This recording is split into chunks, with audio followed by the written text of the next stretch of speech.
Hello, welcome to 21 This Week. I'm Susan Heltemes, filling in for Casey Aiken. Coming up next, and now it is Baltimore. Congressional race in the 8th, and Pakistan bombing hits home. Our paddle of insiders will share their perspectives, and of course, there'll be parting shots. Today, we're joined by education activist Cynthia Rubenstein, transportation activist Uncapher, Republican businessman Jerry Cave, and Republican attorney Jim Shalleck. Stay tuned for these stories and more next on 21 This Week.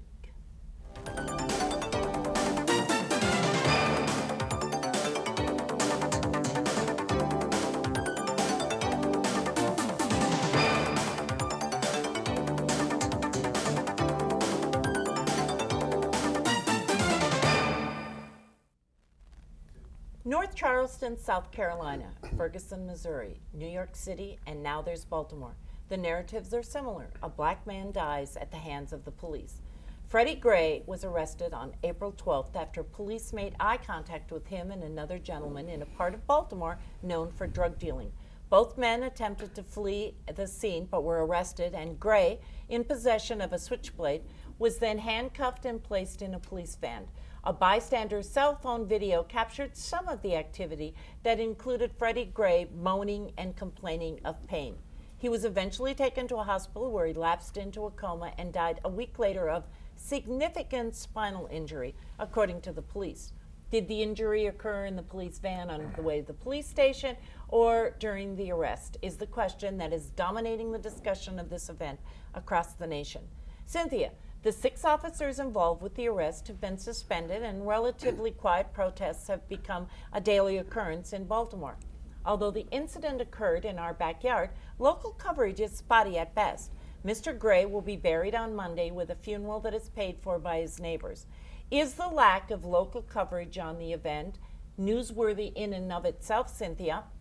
And what's your take on the whole thing? Well, I think the news coverage is building. I have heard it on the local WAMU station today. I've seen Stephanie Rawlings Blake on TV on Sunday. There was a article in the Post on Friday, and so I think the story is going to build, especially since there's new information coming out. The police chief in Baltimore has now stated for a fact, number one, that the police did not follow correct procedures. They did not buckle in Mr. Gray in the police van. Number two, they did not follow procedure in answering his many pleas for medical assistance. Number three, the police department lately has been paying out a lot of money for wrongful treatment to people and made settlements in 2 similar cases where people taken in the police van to the station who were not buckled in sustained other injuries, and there was a settlement for 2 people because of partial paralysis for their rough ride to the station. Well, Robin, the Justice Department announced that it's going to conduct a civil rights probe, which was welcomed by Mayor Stephanie Rawlings Blake, stating she welcomed the additional scrutiny to get answers to the questions so many are asking, and added additional transparency builds community trust in the process is welcomed. Are the mayor, though, her agencies, as well as the state and the feds, doing enough? Well, I think that when there's police brutality, we're all at risk. But we don't know yet if that was necessarily the case with this. I would agree that we have to look a lot closer at the investigation and find out. It looks really bad. I mean, there's no question that it looks really bad. But, I don't think as you get wider and as the world changes, the fact that the young man was African American is very sad, but I don't think that's the whole story when you have a situation like that with the police. Well, Jim, Congressman Elijah Cummings, a resident of this west area of Baltimore for decades, has said that our country is at a critical moment where the public has a tremendous distrust of the police and that an independent investigation is needed to maintain credibility. Is the dialogue in this event appropriate as it relates to the police? Oh, yes. The public deserves a full dialogue. It's a tragedy what happened, horrible. And I understand why people are frustrated and angry. But don't forget, there's tens of thousands of police officers, men and women who put their lives on the line every day. And they shouldn't be tainted by actions that may be inappropriate by a few police officers. So dialogue is crucial. But more important than dialogue is you need leadership in these investigations. I was chief of homicide in the Bronx, New York, head of homicide prosecutions, and I handled a lot of these cases. You need a local investigation first, one investigation at a time. You need a local investigation by a tough, fair, local prosecutor. And if you don't have one, the governor should appoint a special prosecutor to look at possible state criminal violations. That goes first. After that, and I say after, because you don't want investigators stepping on each other, then the feds come in to see if there was actions by the police that were motivated by race or gender. One investigation and then followed by the federal, but they got to be by tough, fair prosecutors. And from what I see, I think that the authorities, and I know Governor Hogan is insisting on that in the Baltimore investigation. And it's interesting to note that the mayor today announced that the internal investigation is going to be handed over to the prosecutors by the end of this coming week. But Jerry, I've had a personal dilemma, as have many people I know, when it comes to this story. First, cell phones, as we know, have changed the coverage of everyday events forever. But as Governor Hogan said yesterday, the video may or may not show the whole story. At least 3 of the officers are white. Does this make it racist or even a case of police brutality? New legislation that the governor just signed deals with establishing policy for jurisdictions that use police cameras. I feel numb from what I've seen, read, and heard. But what can an individual Marylander do in all of this? What individual Marylanders should do first is be good citizens. I am always distrustful of the police because they have a lot of power. But when you interact with the police, you be respectful, you don't run away, you don't fight with them. If you do, the worst thing that'll probably happen is you get arrested, maybe you'll have an inconvenience and lost some money. But that's the first thing Marylanders should do. That's the first thing every citizen should do. I am going to reserve judgment on what the officers did because in Ferguson, every left-wing nut and the dishonest press corps leapt to conclusions that turned out to be entirely false. So I'm going to reserve judgment on the police. I think there should be an investigation, but I think everybody should be respectful when they interact with the police department. Well, what's interesting is a statistic just came out, and Maryland is working on this, that last year, the last recorded year, there were 900 people killed at the hands of police. And there is a much lower number that's reported. But when you go in, different states report it differently. That's the number that comes out. That's a frightening number. And with so many, and unfortunately all of the victims are African American, you know, what do you say? I understand where Congressman Elijah Cummings came from. Well, we need answers. I mean, the bottom line is you need answers. Each case has to be treated separately because they're all different, and you need answers. You need the truth. And you got to have tough prosecutors to go in and get it. And it's a tough thing to do, but and the police want answers too. Because there are tens of thousands of these officers, as I said earlier, that are working hard every day to keep us safe. And they don't want to, if there's a bad apple in their barrel, they want that apple out of the barrel too.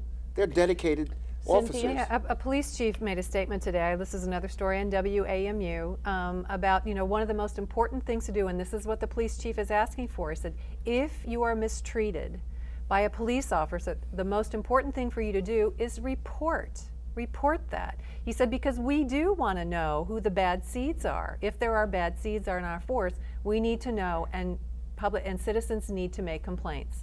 And he said the second thing is that the demographic that is least likely to file a complaint and report is a young African American man. He said, so we need you. But that's, anybody knows why they wouldn't complain. You wouldn't complain because the police are in a position of power and they're afraid, especially if you're in the community, people know who you are, they're afraid of revenge. So without assuring people that they're not going to be targets, then police that kind of departments statement need to make is sure a waste that of time. They have that kind of setup. I think the most dangerous thing here is everybody's looking as if the most dangerous problem to the black community in the inner city is the police department. And for the most part, the only thing keeping any kind of semblance of order there in the bad parts of town, the poor parts of town, is the police department. and that the problem is criminals killing criminals is what is racking up most of the deaths. But when you think about this from the way it was handled in Ferguson to the most recent one in South Carolina, Wait a I minute, think they were handled radically wait different. a minute, that's the point I'm getting at, Jerry, is that city officials realize they have to deal with it. They do have to be transparent. They have to deal with it quickly.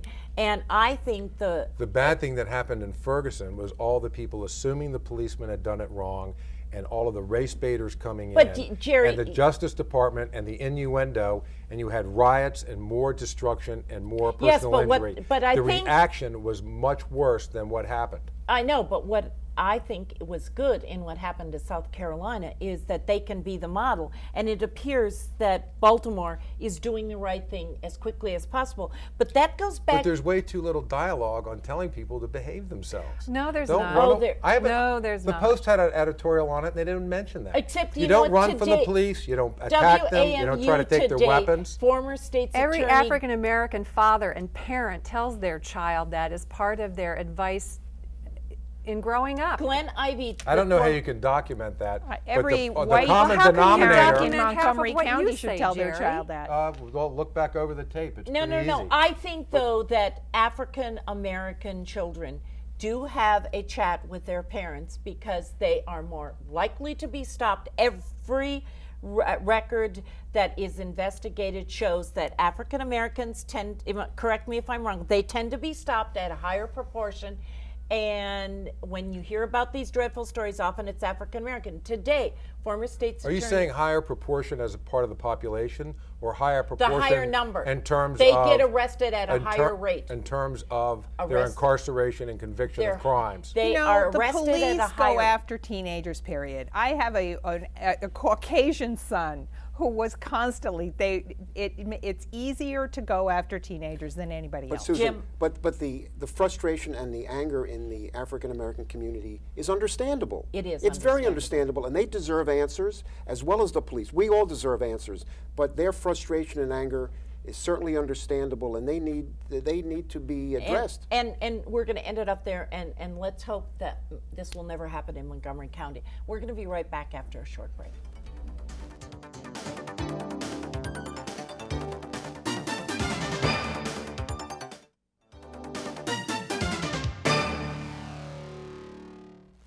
The race for the District 8 congressional seat being vacated by Chris Van Hollen is on. On the Democratic side, that is, District 17 delegate Kumar BARVE was the first to throw his hat in the ring, and last Sunday, District 20 Senator Jamie Raskin entered the race with hundreds of supporters and a score of well-known endorsees at his side.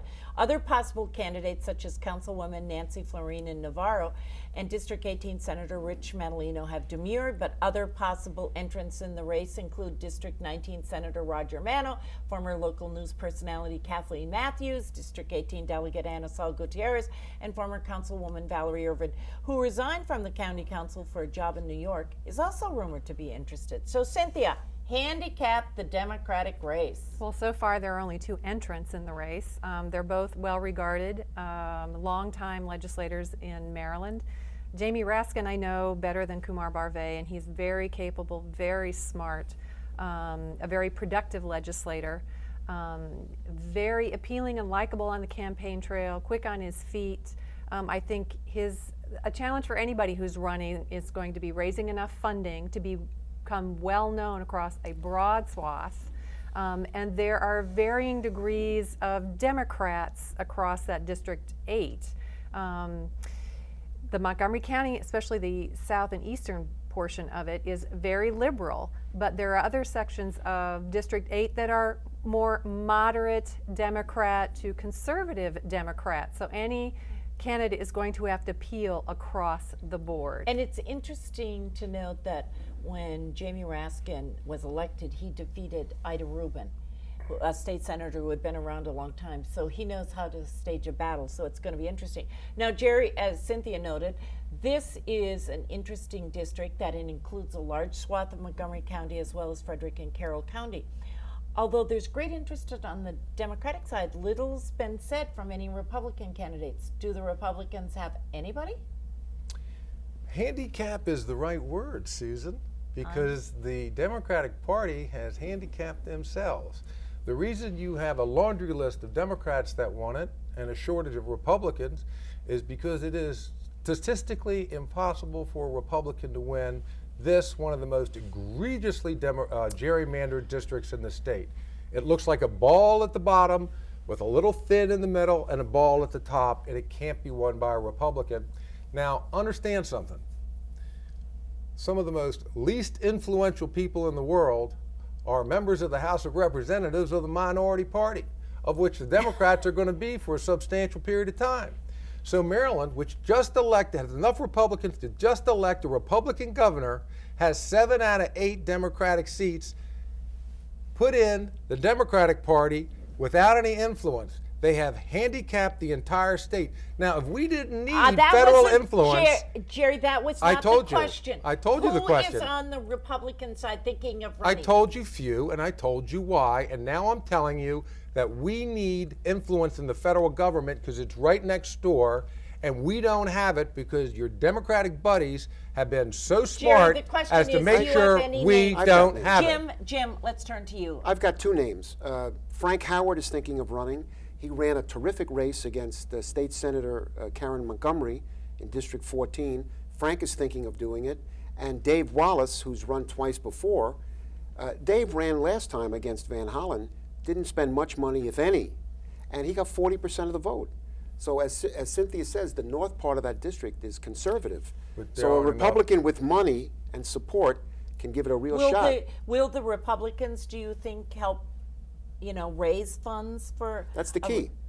Is it going to happen? Well, that, and plus the Senate race is going to be important because the Senate race is going to energize the party statewide. We're going to talk about that one next week. Okay.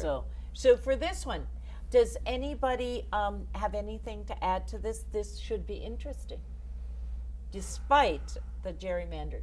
It's all about the money. It's all about the money. This is a $3 million race. It's all about the statistics. And the media money is almost impossible to apply because the thing is shaped so odd. You can't use radio, television, or newspaper to get your message out, and that was done intentionally too. The Democrats have been too smart by half, and it's coming. The chickens are coming home to roost. Okay, well, I think we're just going to move on to the next topic. This is going to be an interesting conversation that I know is going to continue until our primary next March. So April rather. So we have a while to talk about this. Okay. So this week, President Obama apologized for the CIA drone bombing in Pakistan that took place in January, targeting a suspected al-Qaeda enclave that led to the death of an Italian kidnappee as well as our Rockville neighbor, USAID worker Warren Weinstein. Jim, this tragedy has struck a chord here with the news of longtime hostage Weinstein being killed in a bombing that had been carefully planned with the belief that innocent individuals were not in the building. Another U.S. citizen and an al-Qaeda leader who was on the FBI's most wanted list was also killed. Should such covert actions continue? Yes. We're at war. We're at war with these terrorists that they do unimaginable things, horror, and we're at war. They're trying to destroy us. And we have to use covert operations to kill their leaders and to destroy them. I mean, it's a horrible thing to say, but to defeat them, you've got to defeat them at their own game. You've got to destroy them. But wait a minute, let's go to Robin first, then I'll come right back to you. Robin, these accidental deaths have occurred before, and will this latest bombing be a determining factor in the ongoing conversation regarding America's military involvement in the war against terror? Well, first of all, I object to the word latest bombing because they were bombing every day. Those drones are there every day. Maybe we should say the latest publicized bombing. This horrible accident occurred because, yes, we had a hostage there. I work in international development myself, so I certainly, my heart goes out to Mr. Weinstein's family. But the whole thing is all of a piece, which is that the war in Afghanistan, as we pull out, Pakistan is becoming less stable. People in Peshawar, which are on the border, we all heard about 145 school children being murdered there. And that's what's going on. These people, this is not a surprise to anybody there. I've talked to people in Pakistan who say that every night they can't sleep for the bombs they're hearing. So this is something Americans should be aware of. This is not an isolated incident. It's happening every day to people. Jerry, you had something to add? Trying to win a war primarily through an air campaign won't work, and history would tell you that over and over. The drone policy, the problem with it is all you end up doing is killing some of your enemies, and you're not capturing any to get any intelligence, which is why Obama in the U.S. is constantly being surprised.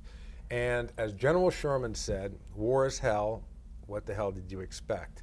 You're going to have collateral damage. That's a miserably brutal fact of war. But we are at war against jihadi animals who are, as Jim pointed out, are killing people, and we have got to do more than just have a drone policy. And it makes you wonder if they intentionally had the American Al-Qaeda person in that building. Of so course, that they there do that could all be the time, further but you outreach. can't- The programs are all in, these aid programs are all in Peshawar. They're stabilization programs. There's so many spies in Pakistan. I read there's more spies in Pakistan than Berlin in the 60s. And there are, not the aid workers, but the aid workers are, it's all of a piece. And what we're doing is bribing the Pakistanis. And on that note, we have to close. We're going to be right back with parting shots.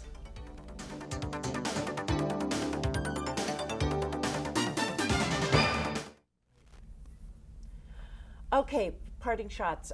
I just want to first send out our deepest sympathy to the family, Elbridge James's family. He was supposed to be with us tonight, but his father passed away this week. And so he is in Philadelphia with his family. You have our deepest sympathy, Elbridge, and we look forward to seeing you soon. Cynthia. Okay, well, tonight I am actually going to blow my own horn on behalf of Passion for Learning, which is the organization that I head. On May 7th, we are being awarded a Distinguished Service Award by the Board of Education for our work with Montgomery County Public School students. And it's a gratifying award, especially because it's work that we love to do. The passion. The passion. Okay. Robin.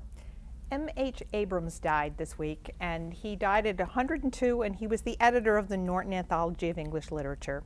So speaking for all of the generations of college students whose lives have been changed by the Norton Anthology of English Literature, I must say that I think we owe him a great debt of gratitude.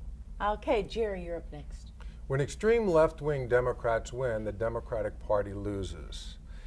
Barack Obama's election and left-wing administration has elected more Republicans in America since 1928.